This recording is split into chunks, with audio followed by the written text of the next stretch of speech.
మీరు అన్ని ఏ క్వశ్చన్ అడిగినా క్లియర్ కట్గా చాలా ఎలాబరేటెడ్గా చెప్పారు. కానీ నా స్టైల్లో నేను ర్యాపిడ్ ఫైర్ క్వశ్చన్స్ అడుగుతాను. అడగండి.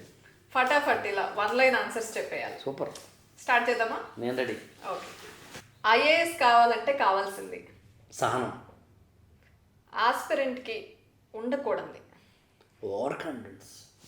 అయితే ఐఏఎస్ కావాలంటే సెల్ఫ్ స్టడీనా కోచింగా ఏది బెస్ట్? ఇప్పుడైతే మాత్రం self study with mentor. Okay. మీకు ఐఏఎస్ రాకపోవడం నా అదృష్టం.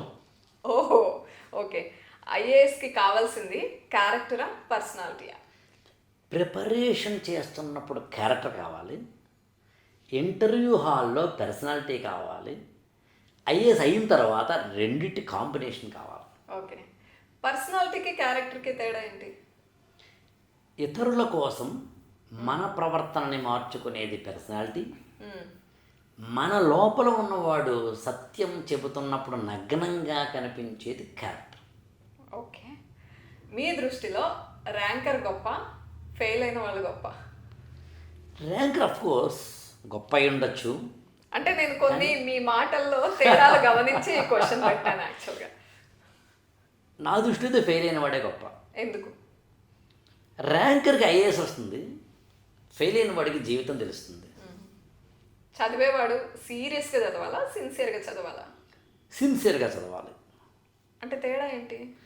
సీరియస్గా చదివేది అమ్మో నాన్ను ఎవరైనా చూస్తున్నప్పుడు నీ చేతిలో పుస్తకం ఉండడం లాంటిది.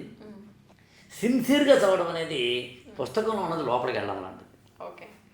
ఐఏఎస్ సాధించిన వాడంటే ఇష్టమా మీకు, సాధించని వాడంటే ఇష్టమా? సాధించని వాళ్ళే. ఎందుకలా? బహుశా నేను కూడా సాధించలేదనమ్ము. ఐఏఎస్ సాధించిన వాళ్ళు దేశానికి ఉపయోగపడతారు, సమాజానికి ఉపయోగపడతారు. సాధించని వాళ్ళు తమ జీవితాన్ని తమ బాగు చేసుకుని ఒక పాత్వే ఇవ్వడానికి ఉపయోగపడతారు. ఐఏఎస్ సాధించిన వాడికి మీరు ఇచ్చే సలహా? ఐఏఎస్ సాధించిన వారికి ఇచ్చే సలహా ఏంటంటే ఐఏఎస్ పదవి కాదు, ఐఏఎస్ బాధ్యత. నేను ఎందుకు అడిగానంటే పూజా కేట్కర్ది చాలా కాంట్రవర్సీ అవుతుంది, అందుకే వాళ్ళకు ఉండవలసిన లక్షణం ఏంటి అని అడిగాను. అది బాధ్యత. అది శిరస్సు మీద కిరీటం కాదు, భుజం మీద బాధ్యత. ఓకే. సాధించని వాళ్ళకి మీ మోటివేషన్ ఏంటి?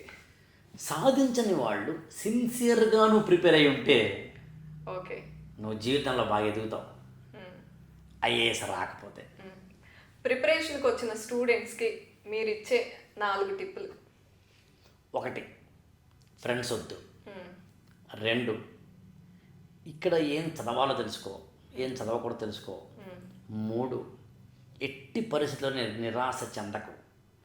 4, ఐఏఎస్ కాకపోతే అయితే లాంటి సందిగ్ధాలు ఏదైనా డిస్కషన్స్ పెట్టుకోకు. సూపర్. సక్సెస్ఫుల్గా ఫినిష్ చేసేసాం.